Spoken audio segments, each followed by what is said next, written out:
words. It starts, and I will just speak about a Palestinian author who said, the war will end and the leader will shake their hands, but that mother will be waiting for her son, and that wife will be waiting for her husband, and those children will be waiting for their father. I don't know who sell the land, but I know who pay the price, and we are the people who pay the price. And maybe our organization, it's the most unique organization around the world because we didn't seek for a new member, because to be a member, that meant that you lost one of your beloved ones. My story started even before I was born when my family went to Jordan. My father, he was a teacher and he went to teach the children in the camps in Jordan. And before that, my father was one of the fighter in Fatah organization, but he quit and he decided to be a teacher. So he have thousands of stories about Palestine, and I love Palestine from what I heard from him. And for me, it's become like a dream. After I finished my study in Jordan, I met my husband. He's originally from Bethlehem. So in 1999, I went back to Palestine to live, to continue my life, and to start my new family. And for me, it was a dream come true. I was so happy to be there and visit all the places that my father spoke about, visit all the people that he told me about. And our happiness become much more after we have two children, boy and girl. But during that time, the second uprising started. And for me, I was really terrified all the time because that was the first time I live in a situation like that. But I said to myself, just take care of your family, don't think about anything else. And during that time, the Israeli government take a decision not to give people like me who came from Arab country a Palestinian ID, and that meant that I couldn't visit my family in Jordan. But that happiness was ended 11th of April 2002. At that time, my son became just 6 months old when the Israeli soldiers came to our village and they threw tear gas. And because of that, he became very sick. And the treatment in my village wasn't good enough. So when we tried to take him to a hospital inside Bethlehem, because we live in a village outside, they prevented us more than 4 hours. And when we reached the hospital, the doctor said it's too late to save his life. And if he will stay alive after 48 hours, he will be handicapped. At the end of that day, he died because of lack of treatment. I was really so sad, so angry. I couldn't sometimes even find a word to express my feeling that day. But at the same time, I didn't think to take revenge because revenge for me will never bring my son back, but it will never bring another innocent people for this cycle of violence. I thought after that my life will be the same, but until today, nothing is the same because I always felt there's a piece of my heart and my soul under the ground. But time passed and life goes. And after 16 years, I met one of my friend. He's a member in the forum, and he started to tell me about how he joined the parents circle, and he started to tell me about their project. And I stopped him. I said to him, "Are you crazy? You know what happened to my son?" And he said, "Because of that, I want to talk to you about the organization." But before that, I want to ask you a question. Why until now you didn't tell your other children about what happened to their brother? I said, because I didn't want them to be part of the cycle of violence, because if they know, maybe they start to think to take revenge, and I'm not ready to lose another one. Then he said to me, so maybe this will be a good chance to like to protect your children or other families. But to be honest, I thought that he's crazy. He imagined that because in my whole life, I didn't hear about this kind of organization. So he kept calling me every like 3 days, 4 days, convince me to go and to listen. One day he called me and he said, there's a conference in Bethlehem and you should go there. And I said, yeah, of course, just to make him stop talking about that. And that day in the morning, I started to think what kind of excuse that I should tell him because I didn't want to go there. And then he called me and he said, I'm waiting you in the car, get dressed. I know that you tried to find excuse and you didn't want to go there. And I said, oh my God, he will never leave me alone. So I should go there just to make him stop talking about this. So when we arrived, there were just Palestinian. We said, we talk.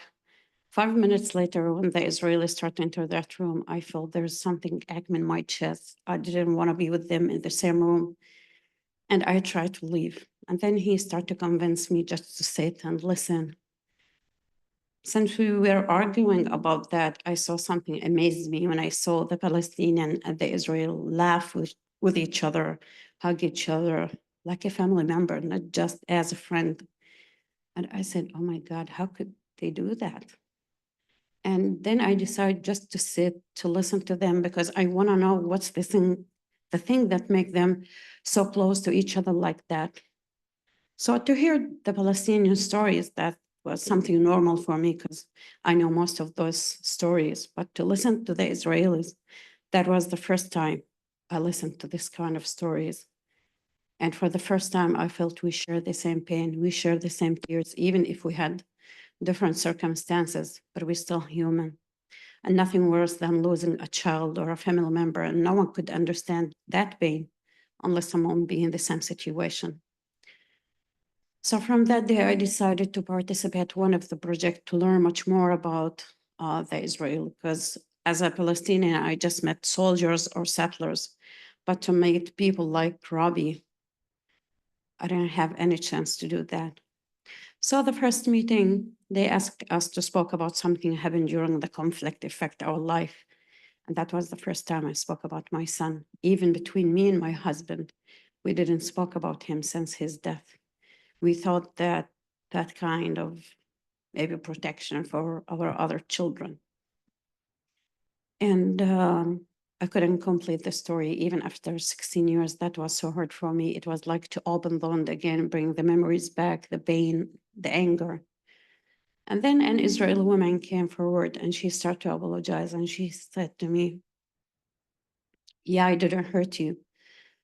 But the people who hurt you from my own people, and I'm a mother too, I could understand your pain. I could understand the word that you couldn't say. And she came and hugged me. Both of us started to cry. To be honest, that was the first time I felt someone could understand me. Just when she looked at my eyes, she could understand every word that I even think about. From that day, I decided to be a member of the forum and to be an active member, started to lecture inside Israel, Palestine, travel around the world to spread the message of peace and reconciliation. And I thought I made the greatest thing, and that's it. But life gave me another test. 2 years ago, we've been in Jerusalem, me and Robbie, with other organization. After we spoke about our stories, there's an Israeli man who stand up and he started to talk about his personal story. I know him like 3 years ago and we are friends, but that was the first time I listened to his story. And then he mentioned that he was a high officer in the army and he served in my area. And then he said that he prevented a Palestinian car which have sick children from going to a hospital. Then it becomes so hard for me. Like someone slapped me in my face. I didn't know what to do, what to say. I start to cry. And then Robbie asked both of us to go outside the room and to talk.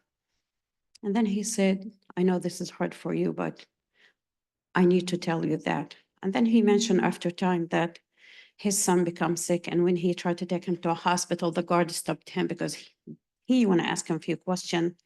And he was in a hurry. And he said, just then I realized what I did to the Palestinian. He quit from the army. And because of that, he went to jail. He refused to serve in the army and he established another organization called Combatant for Peace.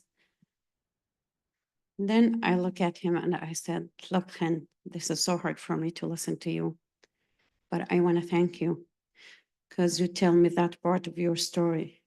And if you didn't do that, I will never forgive you.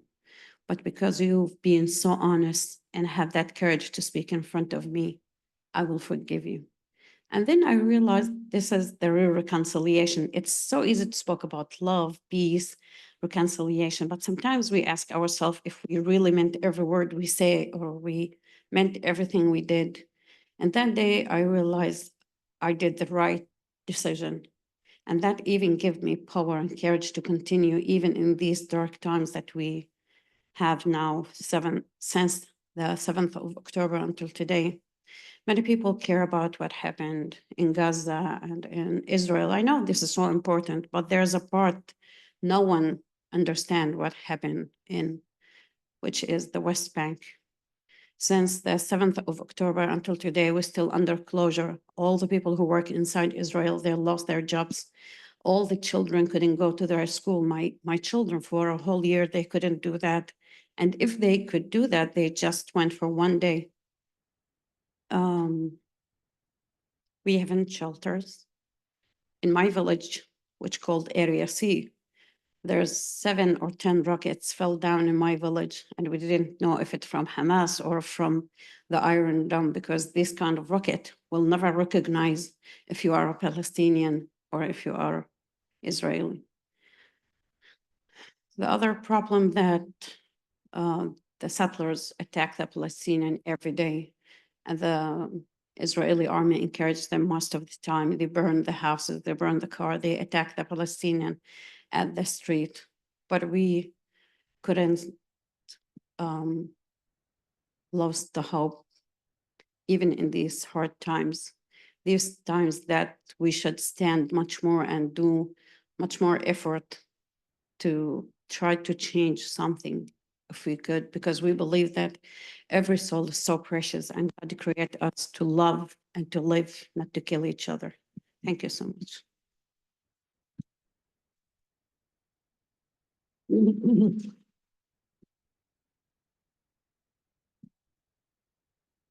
So my father tried to take me to synagogue all my life, and I wouldn't go. He must be killing himself laughing.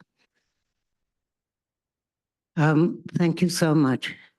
I really am very moved by so many people, because you never know, and it's quite ironic in many ways that I have to come here to bring hope when maybe it should be the other way around. I don't know. This is my 5th time in America since October the 7th. What actually happened to me was very similar to when David was killed. I had this drive that I have to change the world overnight. So I started running up and down, because I think the only way to cope with this is to do something, not to wallow in self-pity and fear and all of those things, and just to start to take action, because it's so easy to import our conflict. Maybe you'll be pro-Israel or pro-Palestine and import the conflict and create hatred between Jews and Muslims. And if that's something that you have to do, it would be preferable if you left us alone.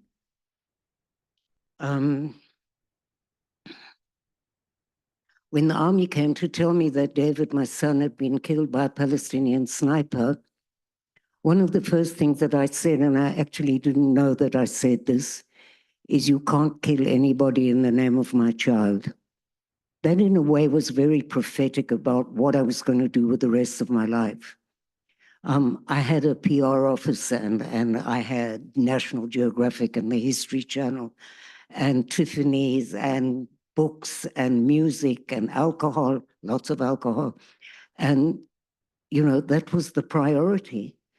But when you lose a child, that pain is so extreme, and that need to take action for me was so important that I changed everything. And I decided to close my office, and Itzhak Frankenthal, who started this organization, came to see me because he heard me talking at a demonstration and invited me to a weekend in East Jerusalem. And when I came to this weekend, it was with other Palestinian and Israeli bereaved families. And I sat around a table with many Palestinian mothers and Israeli mothers.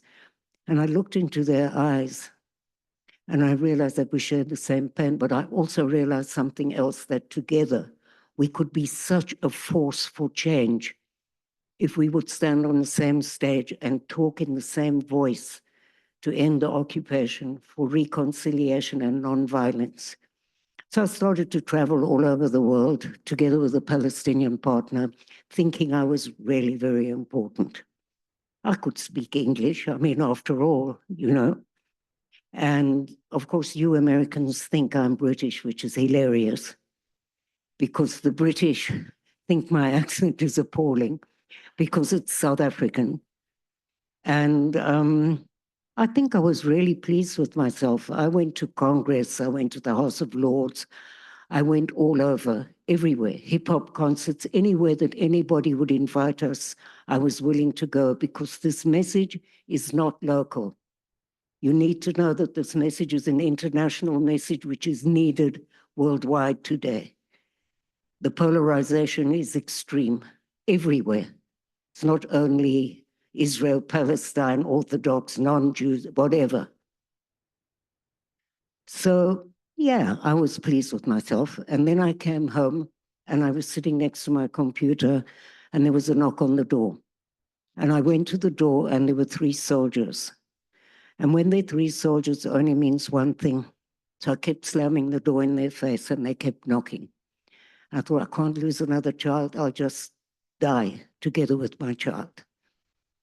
And then eventually I opened the door and they said, we came to tell you that we caught the man who killed David. That's when it became difficult. You see, this is all like, you can go around the world and you can talk about love and rainbows and all kinds of lovely things, but do you actually mean it?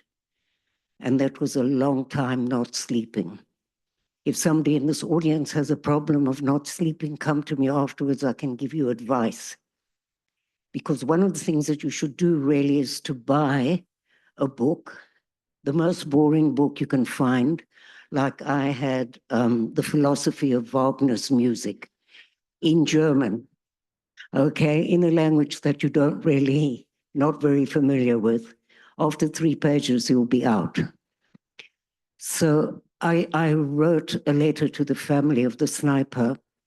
I don't know what to do. I think it might be the South African blood in me because of the Truth and Reconciliation Commission. I needed to do something to make closure. So I wrote a letter to the man, to the family of the man who killed David. His name is Thaya. It took me 3 years to be able to say his name. And 2 Palestinians from our group delivered the letter. And in the letter, I told them about the parent circle, that we are more than 700 families. Now, more than 700 families. And by the way, since the beginning of the war, only 3 families have left, which is an extraordinary thing. It's quite miraculous. We have many new members from October the 7th, which is totally heartbreaking, but also brings a sense of hope, because these people, almost 2 weeks, 3 weeks after the war, were already talking out to end the violence. I also told the family about David, my son. He was a student at Tel Aviv University, and he was studying for his master's in the philosophy of education, which is kind of the reason that I do education for peace. He was part of the peace movement, and he was the leader in the student uprising. I wonder where he got that from.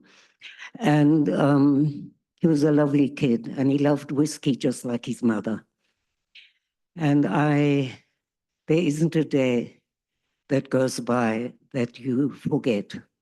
It's always there. It lives next to you on your shoulder. And you learn and you make a decision what to do with your life. Some parents die together with their children, not physically, but they cannot do anything. Some create monuments, some create all kinds of NGOs, but for me, it was about education for peace. And my life has become, I can't even tell you where I've been in the world, because it's just going from one place to the next to talk. I also told the family that we needed to meet, that we owed that to our children and grandchildren. And of course, I'm not the most patient character in the Middle East, so I imagine there'll be a letter from the sniper within days. But that didn't happen. It took 3 years. And I got a message over Ma'an, which is a website, in which he said I was crazy. Kind of, I knew that already, and that I should stay away from his family because he killed 10 people to free Palestine. But you see, I always talk about understanding why. How could that happen?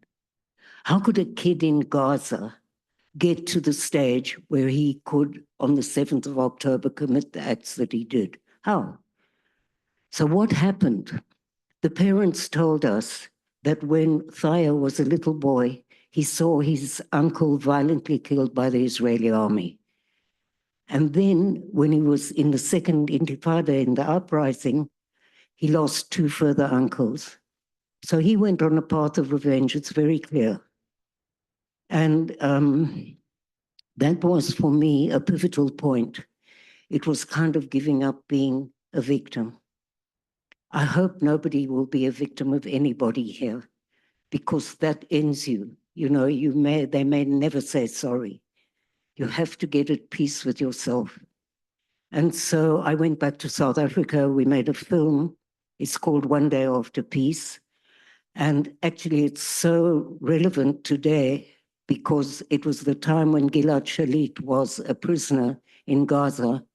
And at that time, I said, you have to release all the prisoners, and you can release the man who killed David if that will bring back one hostage, because that's the sanctity of human life. I'll just tell you a little story. I love to tell stories, and I talk too much, but anyhow. When I was in South Africa, we met this extraordinary woman whose daughter had been killed by APLA, which is the African military wing. And she had gone to the Truth and Reconciliation, and there's enough gray hair in this audience to know what that was, and those who don't will ask. And she said to the people who killed her daughter, I forgive you. And I wanted to know, what did she mean when she said she forgave? And I went to meet her, and it's part of the movie, and she said, forgiving is giving up your just right to revenge. And then I met the man who actually sent the people who killed her daughter, and together they have an organization for ex-combatants. And I thought he was going to be some kind of monster. And it turns out that this guy says to me, by her forgiving me, and if you don't hear anything tonight, hear this. By her forgiving me, she released me from the prison of my inhumanity. By her forgiving me, she released me from the prison of my inhumanity. I thought that was amazing. So I came back to Israel, tried to meet with Thaya, but the Minister of Justice in Israel, it's very often the Minister of Justice, didn't really push for this to happen, but actually he has to ask to meet me. That's the law. So that's enough, because we want to tell you about why on earth we are here. When I first, on October the 7th, almost 2 days after that, we kept getting people turning to us from all over America to please come and talk, to do dialogue meetings, to bring some sense of hope. That's what's ironic, right? And we didn't know what to do. And then the World Bank asked me to come because the Jewish workers are not talking to the Muslim workers. Me, what the hell? I mean, who am I? The World Bank can't find somebody to fix it up. And so the fortunate part about that was Georgetown University. Georgetown University, I love them. They've been our mentors for so many years. 12 of us went there to train the trainer. And I'll tell you a little story. I went with a Palestinian man who lives in Jenin, and he's a nurse. He became a nurse because his brother was killed and he couldn't help him. And we sat next to the president of Georgetown, and I looked at Muhammad and I said, wow, you should come and study here, because Jenin is no happy place to be in, believe you me. And he looked at me and laughed, and the president said, I can make that happen. And Muhammad is now in Georgetown for the next year. He got a full scholarship. Isn't that an amazing story? Right. So we asked if we could create an online education program, which would be dialogue meetings, sometimes something like you're watching tonight. And we did 3 of those dialogue meetings we filmed. We created a question and answer to go with it. We know more or less what the questions are. And by the way, you can ask anything. And if it's difficult, please ask Lila. So we created all of that, plus a manual which Georgetown helped us to create, to adapt. So that's available online to anybody and campuses. And then we met with the president of NYU, and she loved the dialogue meetings and invited us to come to NYU, which we did in New York now, where we launched the program. We also have the approval of the Teachers Federation, AFT. We went to Texas, believe it or not. I mean, something I've always wanted, but not very much. And so we went to Texas, and they had this huge convention, and they endorsed the program, which is fantastic. And so it can go to public high schools, wherever, and to campuses. And we will be back at NYU in November to do a follow-up workshop with the students who came to the first dialogue meeting. And in the meantime, we left them with tasks to do. Let's see if they do it. Because I think that the students, you know, this is the first time that Palestine has been on the map for so many years. Now, wouldn't it be the most extraordinary thing if those students would suddenly discover all the NGOs in Israel and in Palestine that are working to end occupation, that are working to end the violence and the war? Can you imagine? And they could adopt one of them. It doesn't matter. It could be Breaking the Silence, an extraordinary organization. It could be Women Wage Peace. It could be us. It could be Combatants for Peace. Many, many organizations who desperately need support, not only money, it's also the support of knowing that there's a collection of people who are supporting their work. And so we want to show you a short clip, and I don't know what else to say. That's enough. Thank you very much.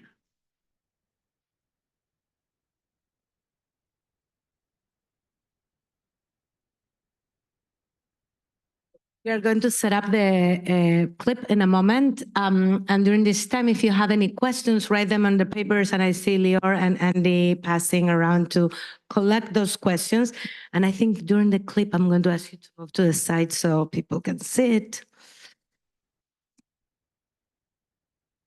That's fine. No, that's fine too. That's great.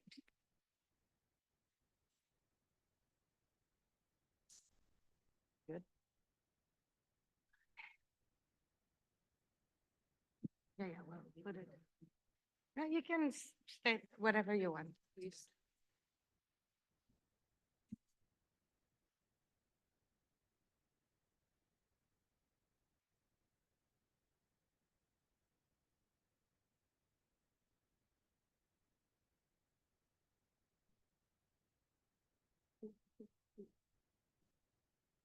Is that, you need to move, stand, come closer, 3 minutes.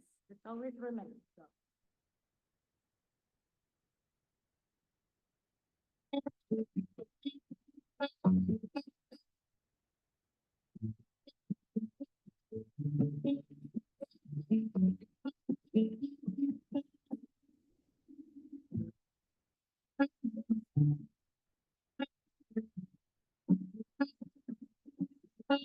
An Israeli border police shot and killed my 10 years old daughter, Abir. They killed 5 people that day. One of these girls was my 14 years old, Smadar. When we reached the hospital, they said it's too late to save his life. Naomi came to tell me that David had been killed by a Palestinian sniper. About 8:13 in the morning, they were shot with an RPG grenade, and all 4 of the soldiers, including Yanai, were killed at the post.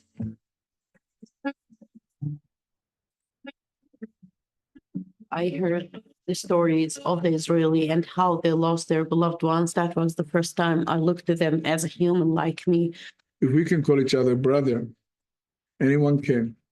Anyone should. I wanted to do something to prevent other mothers, just like you and me, from experiencing this kind of pain.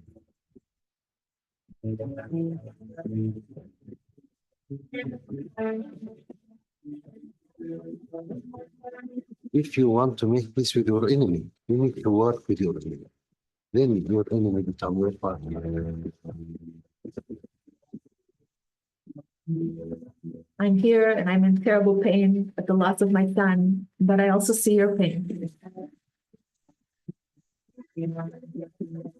What do you think about the international reactions to the violence in Israel and Palestine? When I show empathy for one side, I'm told I'm being anti-Semitic or anti-Palestinian. How should we deal with that?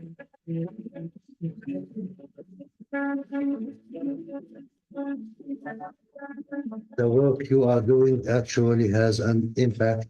How do you know?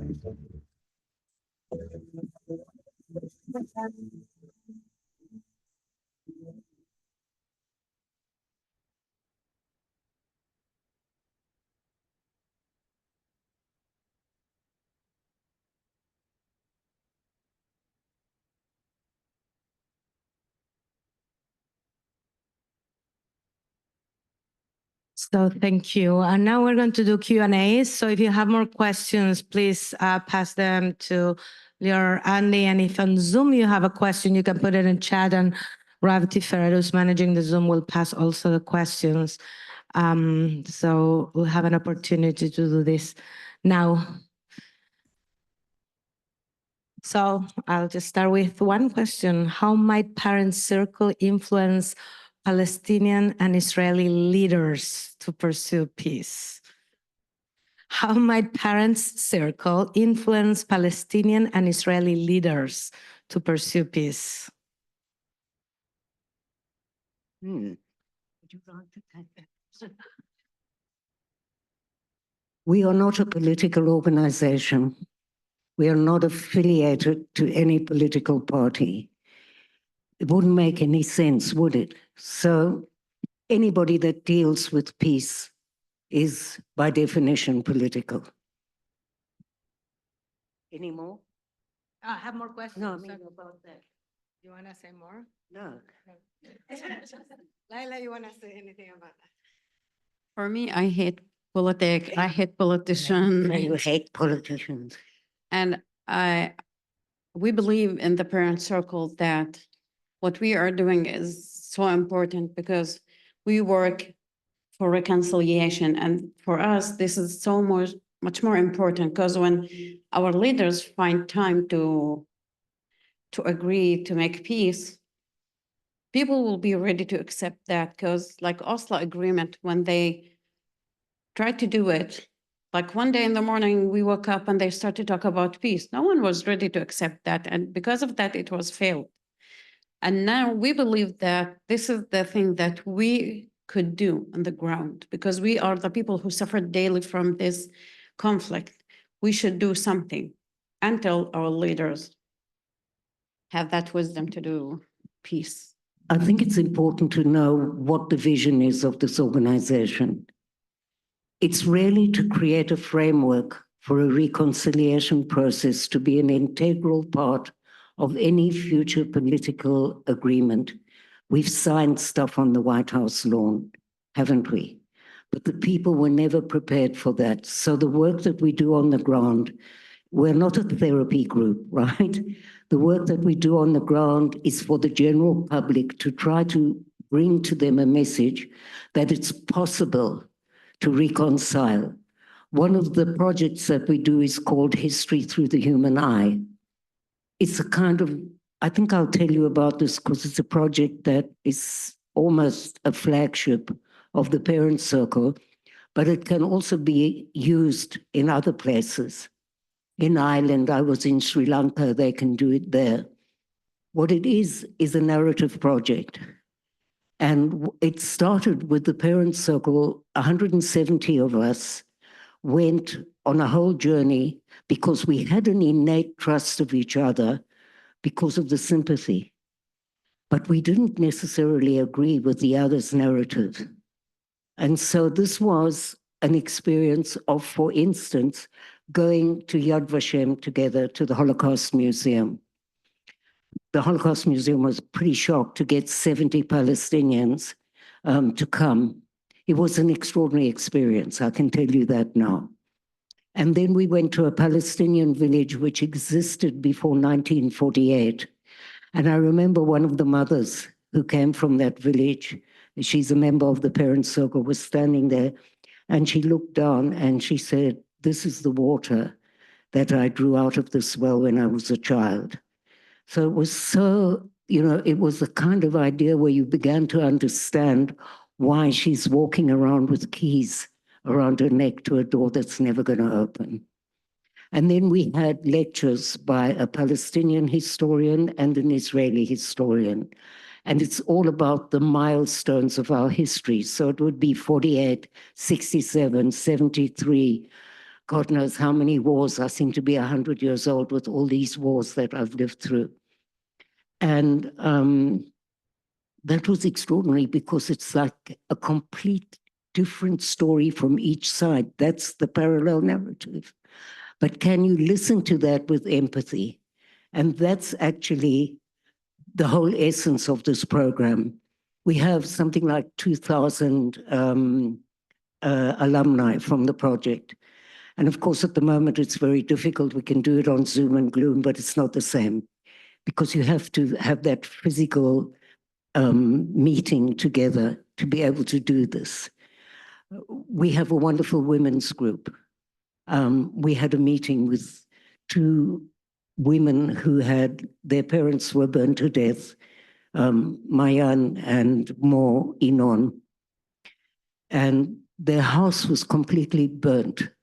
But the mother was an artist, and they had the fire stopped at the steps of her studio. And she made spirals. And they brought stones. The mother collected little stones to make the spirals, which she painted. And we brought this to a meeting and we created this wonderful mandala where everybody wrote something on it and everybody got a message. Mine was vision. It was just extraordinary. We want to bring it to the States. I think we will at some point, and I think Mayan should come with it so she can tell the story of what happened. This whole family have joined the parent circle. When we were in New York now, we were with Jonathan Zeigen, who is the son of Vivian Silver. Vivian Silver was our friend. She was a friend to all the Palestinians, to the Bedouin. She used to drive children from Gaza to hospitals in Tel Aviv and back again.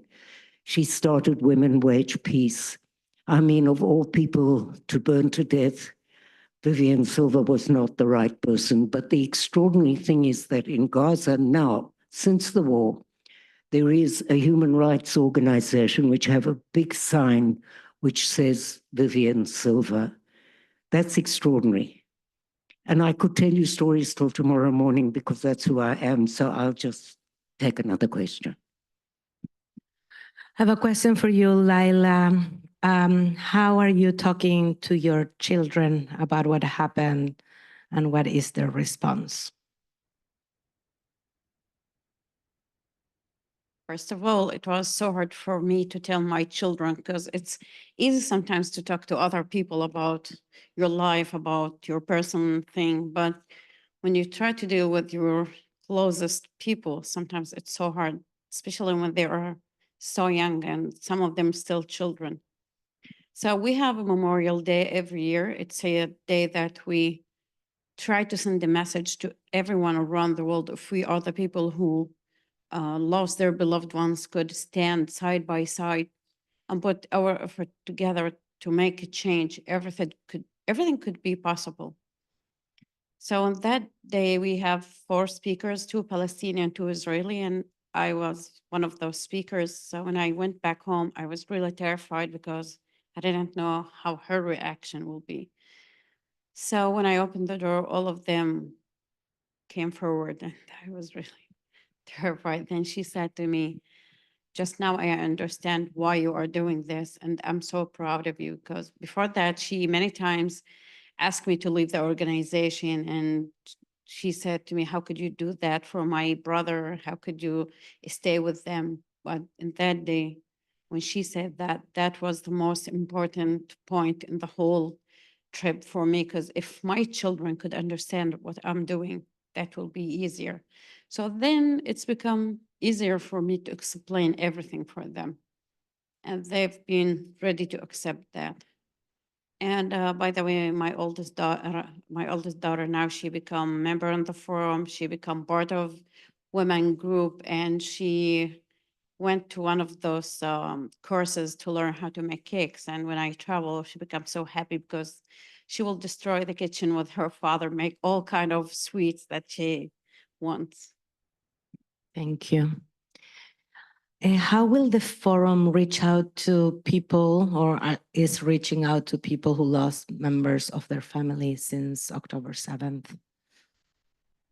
I think it's clear that the people who most understand are the people who've lost children. I remember when David was killed, other mothers, other bereaved mothers were the people who brought me the most solace because I could be who I was and they really understood.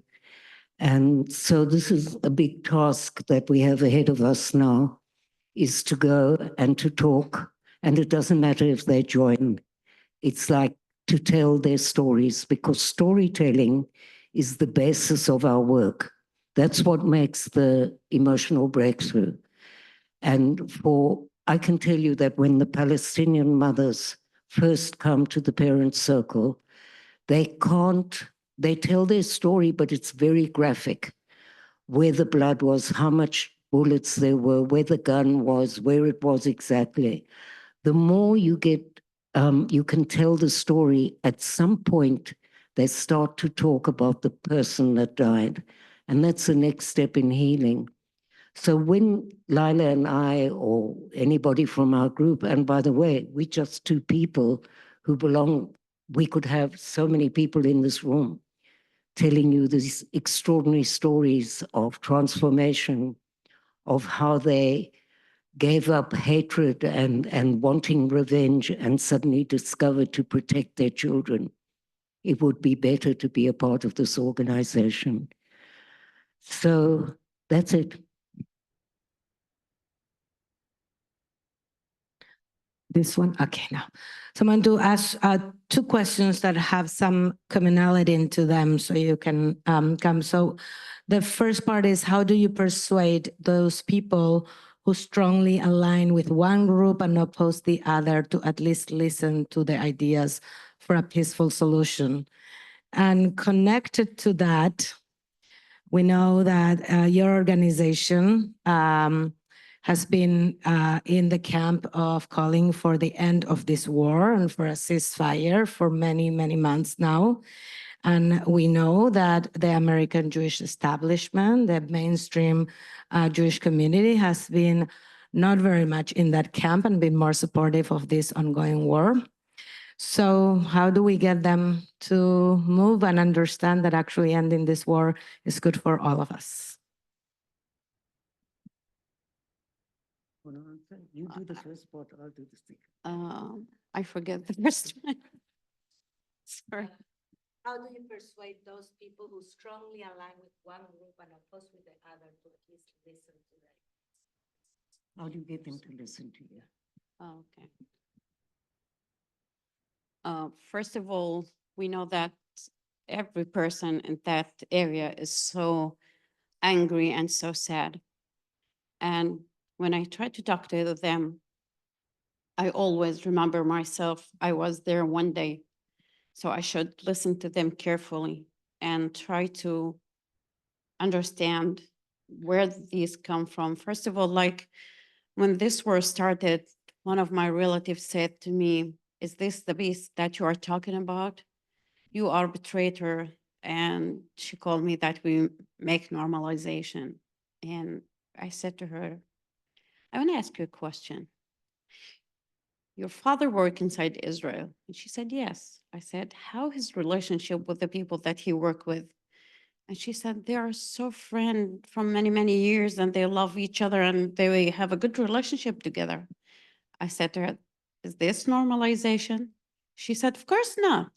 I said, so how could you name the thing that we are doing is normalization? Did you understand the definition of that word? And then she said, no. I said, so how could you speak like that? So we tried to find the definition by Google thing. And then sometimes how even people sometimes repeat the words even without understand what it means. And when I said to her, I did this not just because of me, not even for my children, but for the people from both sides, because as people, we deserve that. I will tell you a short story about a dream that I have the same day when my son died. I dreamed that there's a white dove came and stand on my shoulder and say to me, Mama, don't cry. I'm so happy. I know that he's happy. He's just 6 months old, but I didn't understand why he came as a white dove. Then when I become member in the forum, I start to understand that the white dove is the symbol for peace. And that was kind of message from God to tell me this is your new mission. And he didn't want the death of my son went without achieving something. And if the death of my son happened to protect the other families from being in the same situation, I will accept that. I don't think anyone, after he listened to these kind of stories, he will remain the same and they start to understand. So it's sometimes how you start to talk to them. You should understand, you should listen, give them a chance to express even their feeling.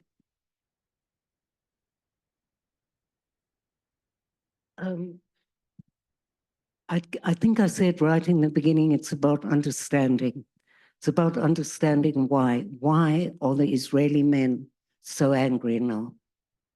We lost a war on the 7th of October. That's very humiliating. They could not save the hostages in an Entebbe-like glory. That's very frustrating. And so what happens when you become humiliated? You want to take revenge. And it's so sad. And there are so many very angry people, and they are the hostages. The hostages, I know the Pauline family, the woman who spoke at the Democratic Convention. They came to see me very soon after the war began. I didn't understand why. Because their son, they didn't know, and she fought like a lioness for her son. And I think they will be joining the Parents Circle. I hope so, because I think she can be a spokesman all over the world that people listen to. And in Israel, they will probably listen to her because she's not conceived as radical. You know, it's not so easy to be in the Parents Circle now. People are very angry.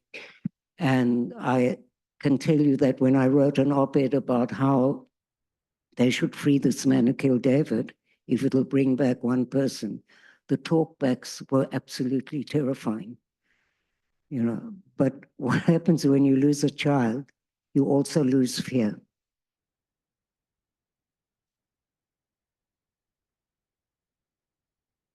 One last question is, the Parents Circle come together out of shared grief. And what are other things you share? What are other commonalities you are discovering about each other? And then after that, please add anything you would like to add to end the evening. I think we cook together, we laugh together. And by the way, laughter is like a kind of bridge to the heart. And so when I asked the rabbi to please tell you to come, you know, that we're upgrading the seats, it's a kind of icebreaker. And it's very heavy work that we do. So I try almost, you know, when I'm at home, almost every night I watch some rubbish on Netflix that makes me laugh. because that laughter is very healing. You need to heal. You can't possibly go around the world. And Lila and I laugh a lot, you know, and we eat quite a lot also. And we also, she doesn't drink, but I do. One of the projects that we did, it's a project called Wedding Planner. One day, Robbie came to the office in Beit Jala, and she started to ask women what kind of things you would like to do in your life. And every one of them, she started to talk about something. And then she had that bright idea about that project, that every woman could have a course about the thing that she loved. And all of together will be like a puzzle. Everyone complete the other. So every woman take a course. Some of them like designing dresses like me. Some of them went to make courses about cakes and cook and decoration, everything. And it's not about money. It's about the passion. It's about to give them hope to doing something, because some of them, they even didn't have a chance to go to school or to college. And they want to do something. And most of them, after they have the certificate, they start to make their own project from their houses. And one of them, she started to train her neighbors, and they make a big project. And they even let their children become part of this project to keep them away from the street. So this kind of thing, it's so important. Then we have another meeting with the Israeli women who have the same, Skills. yes, thank you. You're like an old married couple. We finish each other's sentences. That's it. Oh, but I'll tell you one thing about Chicago. We went to Chicago, and there was a wedding shop there that sell dresses from the season before that designers donate to them. And the profits go to women that have been in slavery and prostitution. And they wanted to give me 30 wedding dresses, which weigh probably, I don't know how many kilos. So of course, I said, thank you very much, but I cannot carry 30 wedding dresses. But they did give me 3 wedding dresses, which we took back. And that's the beginning. But the saddest part is since the war began, these women can't go and buy the products that they need to do nails or to do makeup and all of this stuff. But as soon as that's over, and as soon as this dreadful closure will end, and hopefully there will not be, I don't know, I don't even know what to say. All I can say is don't give up hope. Thank you so much. Thank you for that, for all of you for coming.